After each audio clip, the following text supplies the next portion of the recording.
And welcome to Rotisserie Chicken. My name's Anna Leckie. And I'm Jacob Worthington. And here we cluck around and talk about weird, mysterious, supernatural, odd, psychological things that we find interesting. And we do a deep dive. That's what we do, right? I think... No, we That's what I've been told. That's a lie. That's what I've been... Yeah, you said deep dive. But No, no, I we said don't. deep dive. We piggy dip. That's the way we like it. Yeah, it's just me keeping people on their toes, right? We kind of inform people of a topic like a stranger would at a bus stop who loosely had... Like he read it that morning and then he's like trying to be like, this is interesting, right?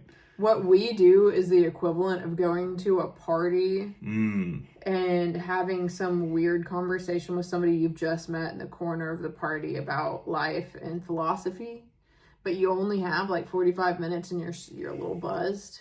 And so that's about as deep as we're going to go. That's as deep as... That's a good analogy, right?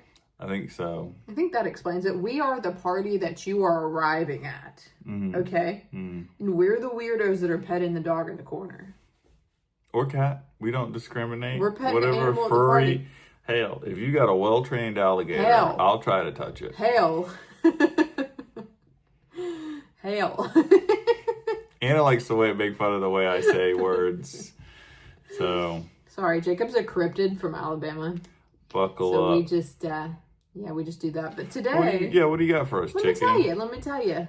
So today we are actually going to talk about really weird and strange ways that people have met their end, their untimely end. I know. And so we're going to talk about some weird... Is there ever a timely end? Is anybody dead and they're like, he nailed it. He nailed it right on time. That was perfect. I could argue that yes, absolutely. You're like, we had a lunch reservation and I'm glad that he died. I think for the people that have lived like great lives, they live until 94 and they extinguish quietly in their bed with their loved ones around and they have accomplished what they set out to accomplish. I would call that a timely end. I think of a timely end more of like an execution that started and ended when it was scheduled. They were like, we got him in the chair by 9. We were done by 9:30. He met a very timely end. So everything went off without a hitch. Without a The hitch. guy who was supposed to pull the guillotine did it right on cue and they'd rehearsed the night before. A lot of times executions apparently are hitch filled. I saw a news article about one recently that went bad. So I mean, don't get executed, is my advice. Well, how'd it go bad? It was like the chemical, I guess he ate something. Gluten. And then the medicine they gave him to make him not feel his execution interacted with it bad, and he became violently ill before they tried to kill him. I mean, did he deserve it?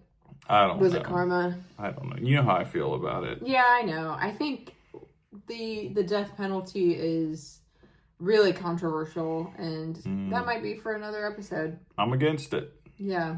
I don't know how I feel about it. I would say I'm 75% of the way against it. But let's deep dive on that in a different episode. Okay. I think that would be really interesting. So it's funny because one of the things that we're actually going to cover today is about an execution gone wrong. So, I figured. That's why I was teeing it up. Yeah. So, buckle up because we got some weird stuff to talk to you about today. I almost said buckle up. And again, in traditional rotisserie chicken fashion, I'm probably going to mispronounce names. So let me get that out of the way and say I'm sorry about that ahead of time. There's a man starting our roster here named Franz Richelt. He's a flying tailor. What's a flying tailor? Let me answer that for you, Jacob. Sorry. Let me answer it for you. No. You had every right to ask. So our first unfortunate soul is named Franz Richelt, a Parisian tailor who had a dream. So a tailor, men's clothing. Okay. Sews it, whatever, hems it. So he had a dream to revolutionize aviation with a wearable parachute. Right. Makes sense. I see people do it all the time. Yeah. It works. Great idea. Totally. Well, what's the problem with that? Is his didn't actually work. So, and Prototype. It was a prototype. yes. All right. And actually, many people had told him, like, hey, Franz, I don't think this is going to work, buddy. I think you need to do some more stuff to it. I feel like having a parachute that you design, one of the first parachutes that doesn't work, is like designing one of the first bicycles, but instead it like slams you into the wall at like 100 miles an hour. It's like, what's wrong with your bike? Oh, it kills you instantly on impact. They just create 200 prototypes and everyone just keeps exploding. They just keep dying. One of these days it's going to work, which honestly is not really an unfounded... Well, being an astronaut in the beginning was like that. Mm-hmm. They're like, hey, no one's ever done this. Now sit still while we strap you to this rocket and shoot you off this planet. A lot of times they just don't put people on the plane or on the ship until it works. But then, you know. Do you think he could have like maybe thrown a couple out of the plane, just like bags of flour, like 100-pound bags of flour? Yes. So Franz actually tested on dummies, and he had a few unsuccessful attempts with dummies. So he never had a successful attempt with a dummy, but somehow he thought God was on his side. And so he thought the best way to prove his wearable parachute invention was to wear it and leap off the Eiffel Tower. Oh, I've heard of this, but I want to just understand.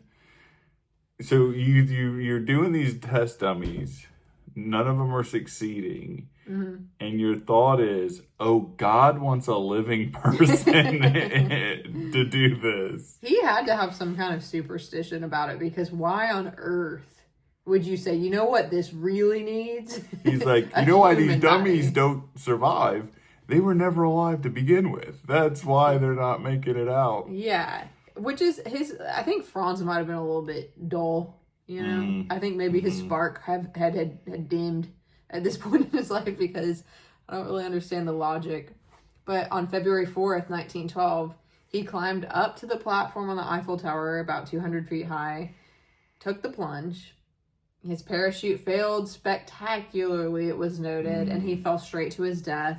And if that wasn't bad enough, the whole thing was caught on film, making it one of the first deaths ever recorded on camera, because wow, it was 1912 and film was pretty new at this point. Yeah, so Franz went down in history as an idiot. Sorry, Franz. An entertaining idiot. You know what I mean? At Sorry, least Franz. he's bringing joy to people 113 years in the future. I just am thinking about if I had a loved one like Franz and how much stress it would bring me. I was like, buddy, the dummies aren't making it.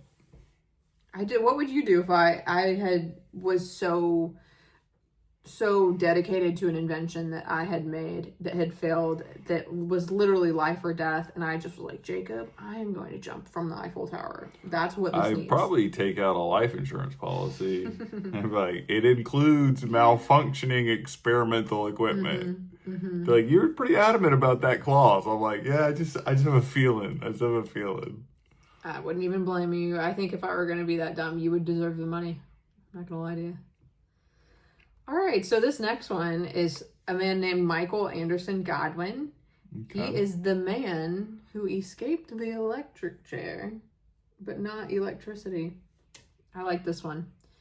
So he was a convicted murderer who originally received the death penalty, but his sentence was reduced to life in prison.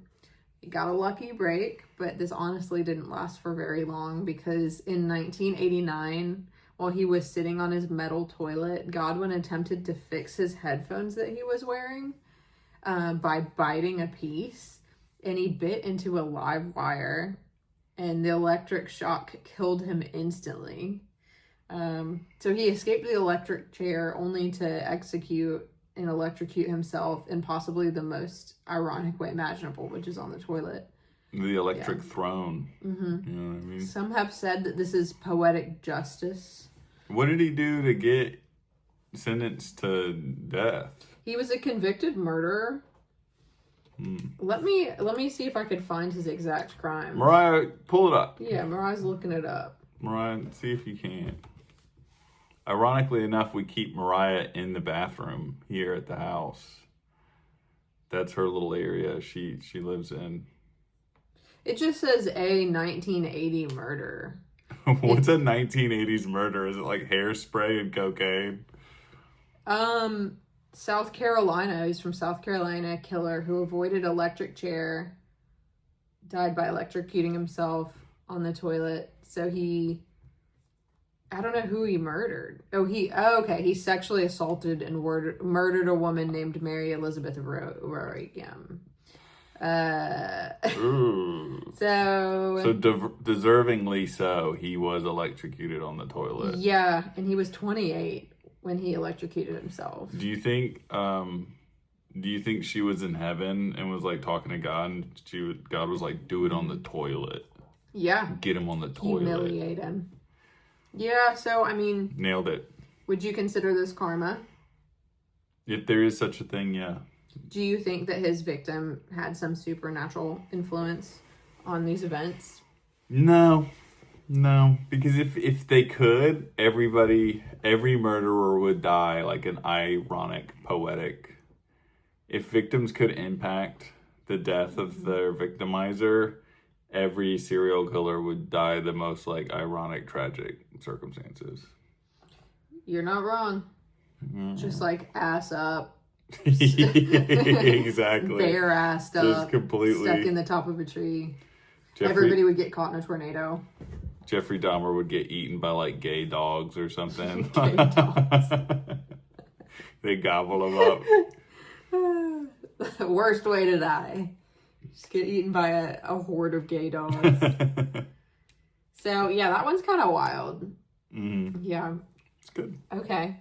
Hold your wee-wee for a wee. Think again, because you might die. Okay. So, the dangers of overhydration. This is a really common tale, and my mom used to tell me about this because I drink a lot of water. I don't know if anybody's noticed, but it's like a Montaigne commercial in these all the time because I'm constantly drinking water and fluids. Mine's straight moonshine. Yeah. So on a radio show in 2007, a California radio station held a competition that was called Hold Your Wii for a Wii, the gaming system that you play tennis, and it's a very physically active gaming system. It was really popular in 2007. Those of you who are a bit younger than us might not even know what a Wii is. It kind of died. I think they would know what a Wii is. But where is it? It just kind of, as a product, it kind of went away. But true.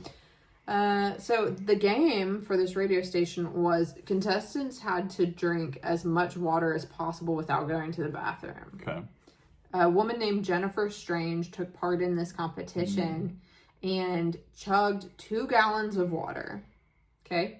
But instead of walking away with a wee, she suffered from something called water intoxication, which is a condition where excess water dilutes your sodium levels to such a degree that it causes fatal brain swelling, which is crazy that somebody could actually drink that much water. Yeah, they're not supposed to. I mean, you think that there would be some kind of barrier in place that you would just start throwing up or something if you really got that much water in your system. There is a barrier in place. It's called common sense. It's called being a normal, regular person. She really wanted that wee, though.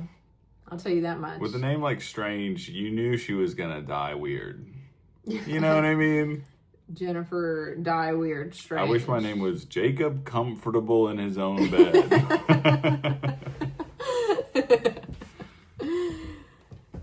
Anna, well, I can't say that on I can't say that on the podcast, but just use your imaginations. I think Anna would like to die sticking it to the man. You know what I mean? It's like Anna overthrowing the government.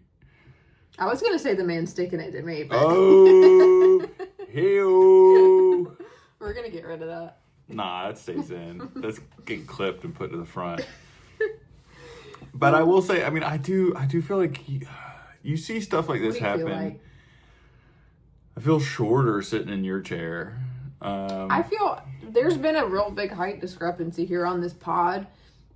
And I'm trying to assert some dominance here, so... She kept getting upset because on camera she was like, I look so tiny. And I was like, you do know you're like 9 inches shorter than I am. Minuscule. She's literally like a third the size of me. She's like, why do I look so much smaller than you? I was like, because you are much smaller than I am. I look like you could kill me with a can of Raid. You know what I mean? Or a gallon of water. I'm trying to assert my... She's trying to win a Wii here. My dominance here. No, I think you should do a little bit of research when you're like, let's see if these people can hold their pee and just drink as much water as possible. And then you're like, do you think that might have some biological repercussions? And they're like, we're not going to look it up. What year was this? This was 2007. This is pre-Google. This is too late to be chugging water like it's nobody's business to get a Wii of all gaming systems. Far less superior than a PlayStation or Xbox. So she died, and the family sued the radio station and got $16 million in a settlement. They should. It's like if you were like, hey, we're going to have a competition. Whoever can swallow the most Tylenol PM wins an Xbox 360. And you're like, Dave, should we look into if this is okay? Whoever eats the most Tide Pods wins this Ferrari. For our Gen Z crowd, if you wanted a reference. Which honestly, the contests that people are actually playing is whoever does the craziest shit like this gets the most likes on their TikTok. That is kind of the game now. Yeah. Why aren't we doing that? Why aren't we out there honestly talking to strangers? All right. I'm going to swallow this iPhone charger box for this episode, all right? Let's see how far I can get in this episode before I have any adverse reaction. Are you guys ready? Okay, like this video if you want to see me. No, we're not doing that. I will say I had a friend in high school who swallowed a AA battery. At least it was one of the little ones. Yeah, and he was like, he ended up winning the superlative Daredevil.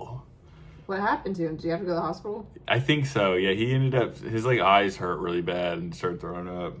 You know the ERs probably get so pissed when somebody comes in with that because they are taking precious time and resources away from people who aren't idiots.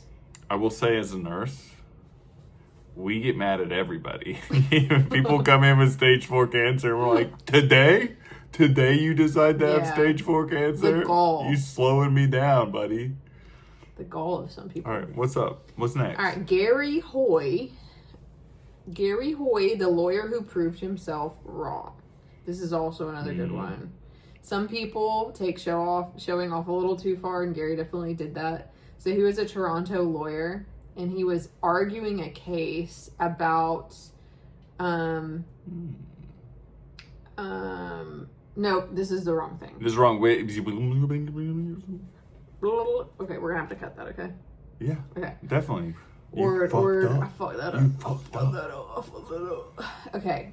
So Gary was a Toronto lawyer who was so confident in the strength of his office building windows that he had this party trick where he would go and he would slam his body against the windows to show people how strong they were.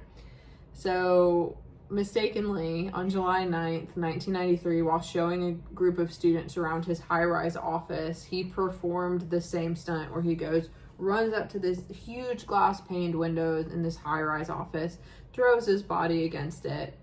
The glass did not shatter, but the window frame actually popped out of place, probably from his constant... Like his repeated, slamming his thinking body. That it's so funny, slamming his whole body on this glass. Wow. And Hoy and the glass plummeted from the 24th floor all the way to his death, which would be so traumatic for those students. How old were those kids? I'm hoping they're college age. I assume college age. They're probably looking at internship opportunities in the law office. I'm hoping it's not like a kindergarten field trip of come look at the high rise.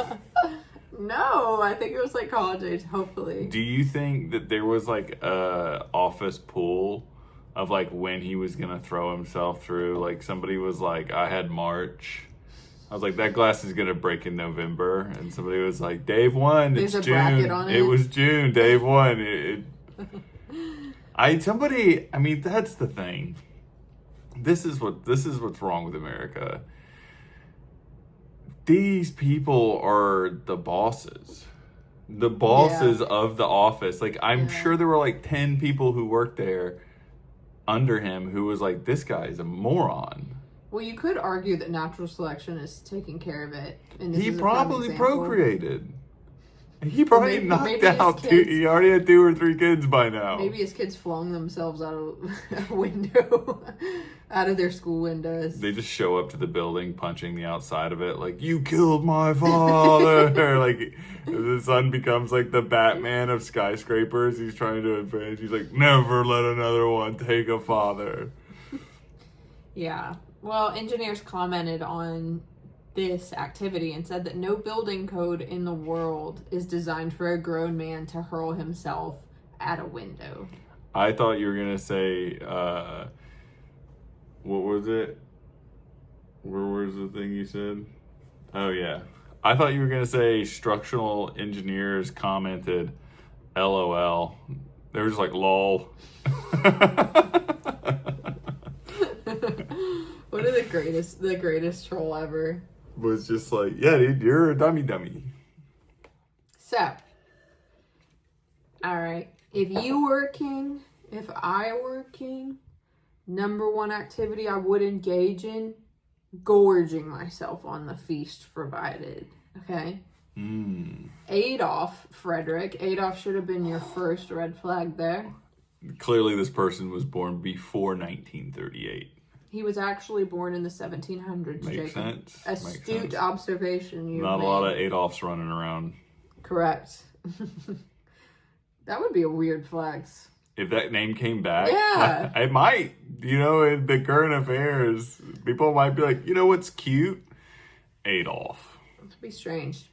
So, anyways, this king, who was a king of Sweden in the 1700s, binge ate himself to death on February 12th, 1771. He sat down for what could only be described as an Olympic level feast. He had lobster, caviar, sauerkraut, smoked herring, and champagne, of course, just to wash it all down.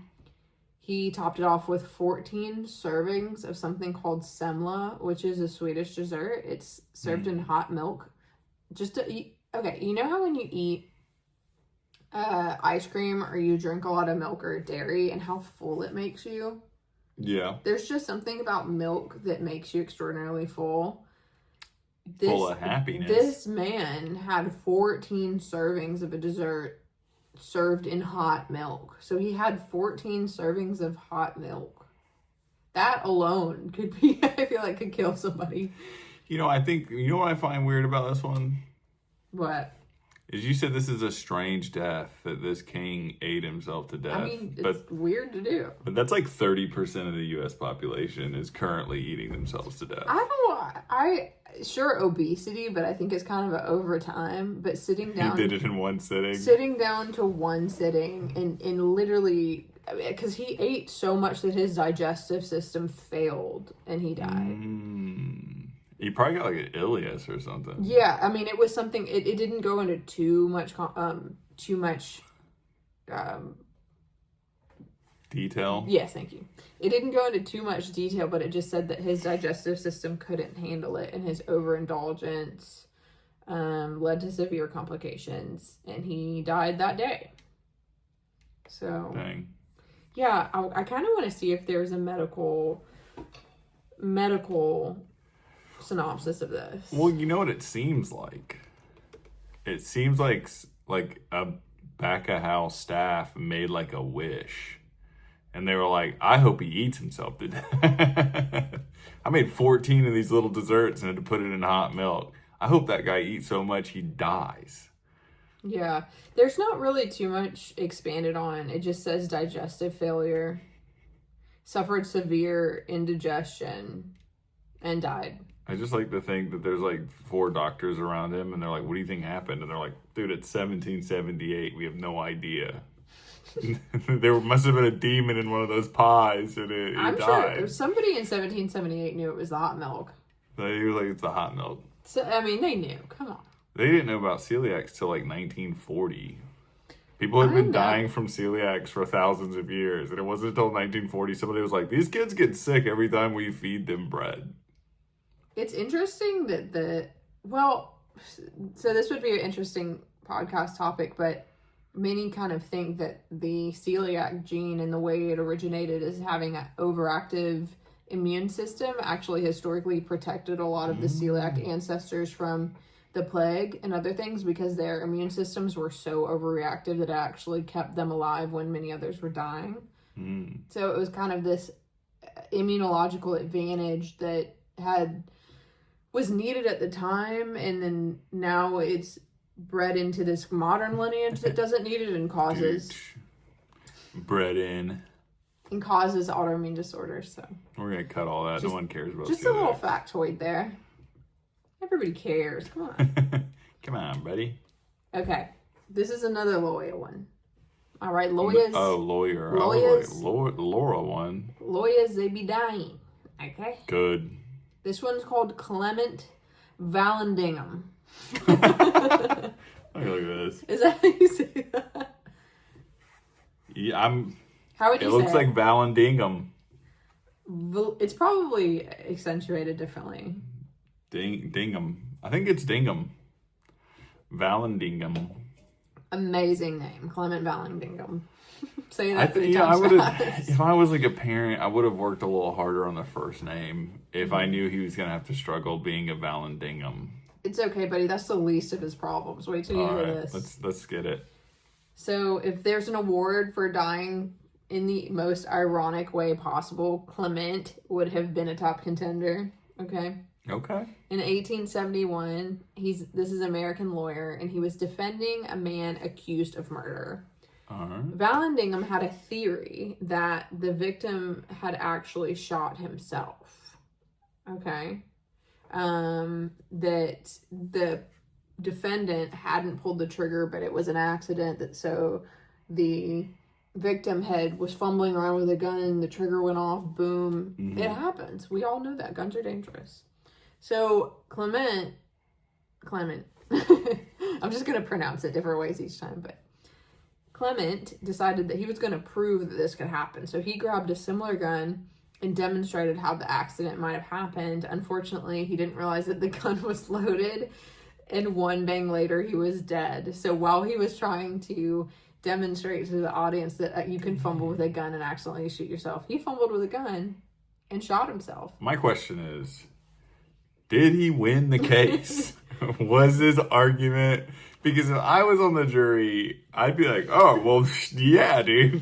Well, I would have some reasonable doubt. It's funny that you ask because his argument was so convincing that his client was acquitted. I thought you were going to say, when you said this was ironic and you were like, we have a lawyer defending a murderer, I thought you were going to be like, he defended the murderer, got him off, and then that guy killed him. That'd be pretty ironic. That would be ironic, but this is crazy. Can you imagine being that jury? Yeah. Can you imagine if you grow up and after you had visited that law office to try and get an internship because you knew you wanted to be a lawyer, and you see that guy get rocketed out of that freaking building, and so you already have PTSD from that. You make use of your trauma. You become a lawyer. You get put to assist a case. You're in the courtroom. You're on this case, and then you freaking shoot and get. Can you imagine? Well, to be honest, how much trauma is that? You want to know my honest truth about this? No, lie to me.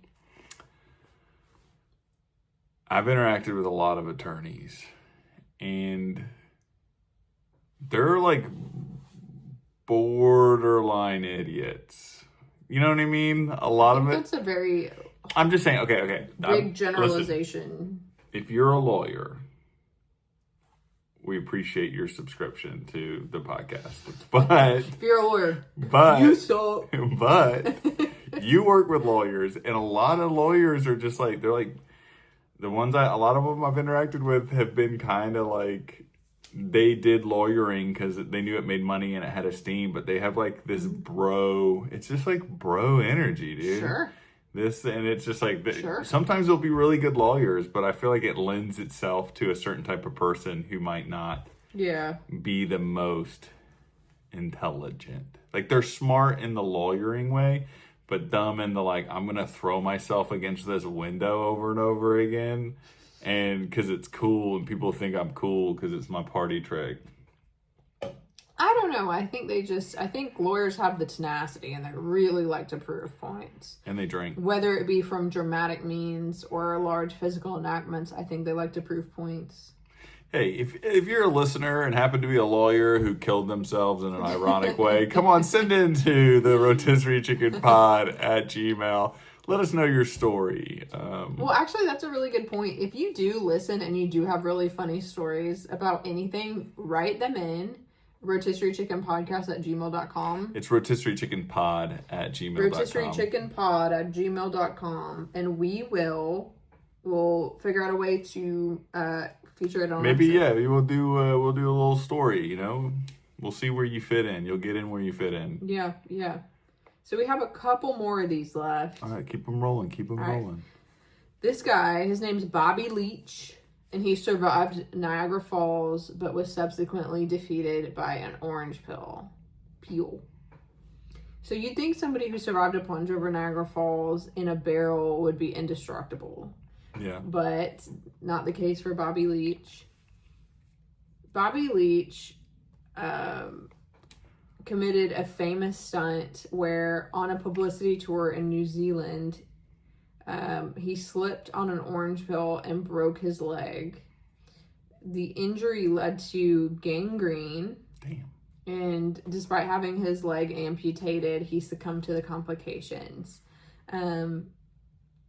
It seems like this didn't go into super detail, but it seems like he had once gone over Niagara Falls in a barrel. It's a thing people do. I don't know if Is it a thing people do? Yeah, I don't know if people do it that much anymore, but there have been quite a few people to go over Niagara Falls in a barrel. Is it really dangerous? Yeah, you're going over a giant waterfall in a barrel. Sounds kind of fun, honestly, doesn't it? It's I guess. It's like a whitewater extreme. Well, I don't know. I don't know what the logistics is, but I think most people survive doing it. Okay, so when did he slip on this orange peel? I almost said banana peel. Orange peel? He slipped. It doesn't say, but he committed this huge daredevil stunt and then went on to slip on an orange peel, and that's what led to his death, and it's the irony behind it. Do you think anybody was like, aren't you glad you didn't slip on a banana peel and die? We'll get some. There's like a complimentary sound effects. Don't quit your day job. There's a complimentary sound effects app for what we record on, and I need to download it so I can put in like do. Mm-hmm. You do need that. All right. So that was actually the last one. We're coming in hot on some time. Yeah, this was a quick little fun one. It's a quick little. But these were some really weird ones. There was also a one I read, but I didn't think it was like as cool to be included in this. But a woman was walking down the street in New York, and then a dog fell out of a windowsill and landed on her head, and she died. So I thought that was weird. Like a little dog. Yeah, I think that's weird. I think if someone in my life, they were like, "Did you hear about Mark?" And I'm like, "No," and you were like, "Yorkshire Terrier fell on his head and he died." I'd be like, "Wow, that's weird." Yeah, super weird. Do you think these people are in the afterlife comparing their deaths? Yeah. Like one dude's like, I threw myself against the window, and he was like, dude, I shot myself in my own argument, whether or not I could shoot myself. Honestly, I think that guy is probably like, listen, man, this is how good of a lawyer I am. I put my life on the line for this guy. Executed myself. Got him off. Dude murdered the man in cold blood. He did it, too. I shot myself. Too. Yeah. I think they're all up there, powwowing. Do you got any fun deaths that you know of off the top of the dome? Fun. All deaths are fun. I'm trying to think if I know anybody. I'm trying to be as creepy as possible. Every death's fun for me. I fucking can't wait. Great. No. We can edit around the time it takes us to think of something. I'm trying to think. I'm sure I've heard of fun deaths, but you don't remember any that people have told you in the past? Yeah, I mean,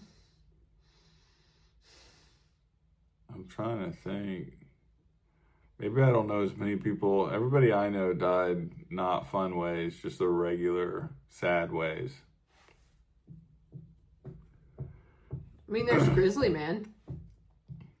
Yeah, that's pretty. Yeah, I mean, but we're not really, teaching anything people don't already know. Well, Grizzly Man died the way he wanted to die.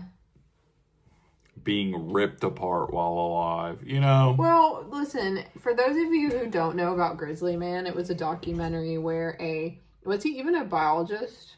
Or was he just an enthusiast? He's just a grizzly bear enthusiast. So this guy, with I guess it seems like no real training, decided that he wanted to go live with a grizzly bear population in Alaska and study them.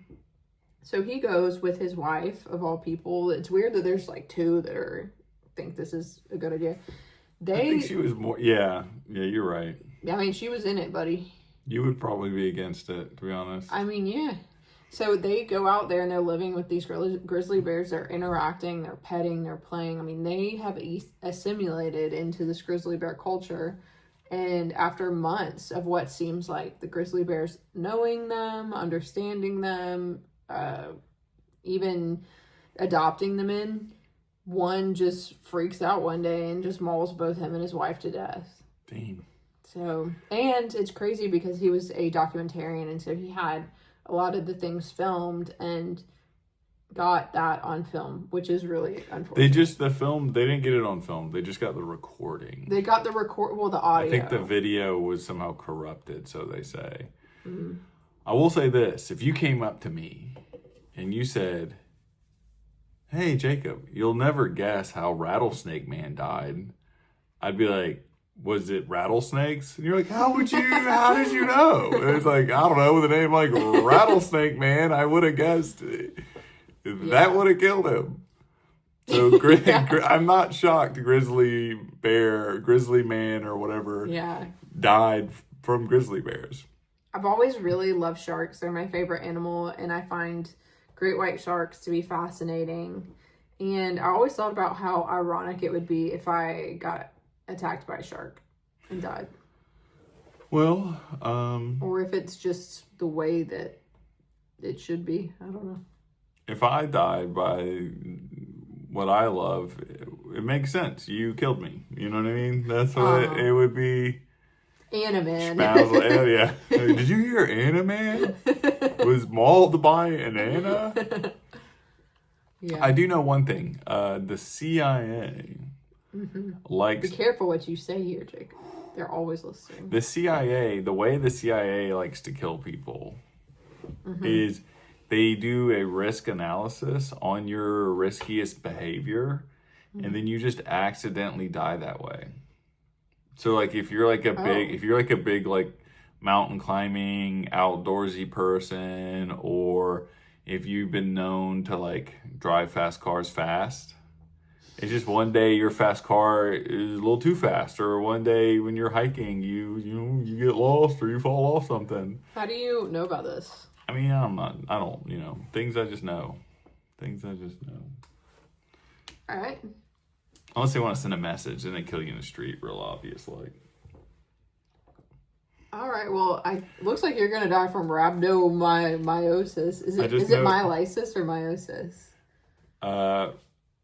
Rhabdomyolysis. It looks like you're gonna die from rhabdo here soon after your race. I don't know how you cause rhabdomyolysis in somebody. I think if they were to do anything, they would have me like get hurt while exercising. Can't we just inject something that's going to slowly break down your kidneys into your bloodstream after you run like 30 miles? That seems tough. I think I know that there was a guy who was supposed to testify against Hillary Clinton, and the night before he just decided to try to bench his max, and it like fell and crushed his windpipe at like 4 a.m. He was like, I know I got this big testimony I gotta do tomorrow, but I think I'm gonna go try to rep my max alone in my basement at 3 a.m. On that note, On that note, thanks for tuning in. I hope you found this interesting and weird. And we wish you the most clucking, obnoxiously great week. you know, die ironically. That's what we wish. Yeah, go out in style. The way you want. Drink 14 hot milks. You know what I mean? Do what makes you happy. Surprisingly, firemen, they die from fires all the time. Mm-hmm. You know, policemen, they die. Thanks, Jacob. I don't know. We're going to cut that. That's going to get Keep cut. coming back. Keep coming back. It works if you work it. All right.